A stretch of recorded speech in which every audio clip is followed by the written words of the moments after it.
The root cause of most of the crime that I see in Wilkes-Barre is drugs, very candidly.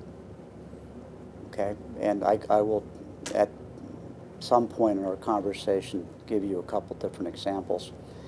What happens is I'm seeing is the vast majority, if not all of my prostitution, if not all of my retail theft, is all drug related.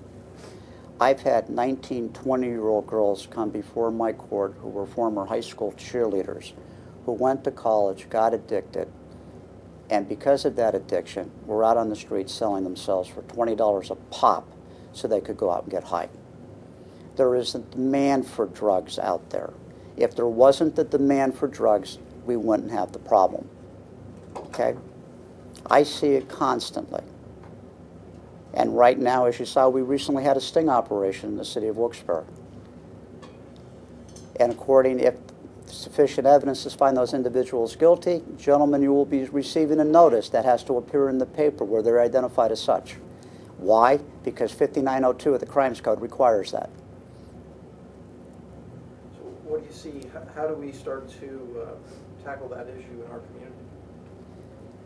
We haven't been able to tackle that issue nationwide. We have talked about a war on drugs, and you may remember Barry McCafferty was the czar at one time.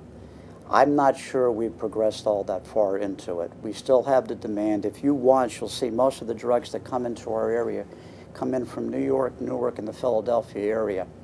Unfortunately, and I hate to phrase it this way, but I think it's the easiest way to follow it, from a cost-benefit analysis for a person who's out there, unfortunately the chances of being caught and suffering a severe penalty are relatively limited. And therefore, a lot of these people go out and they do it, they sell, and they sell continuously. And then when they come back out, they continue to do it. So have we been successful in rehabilitation? No.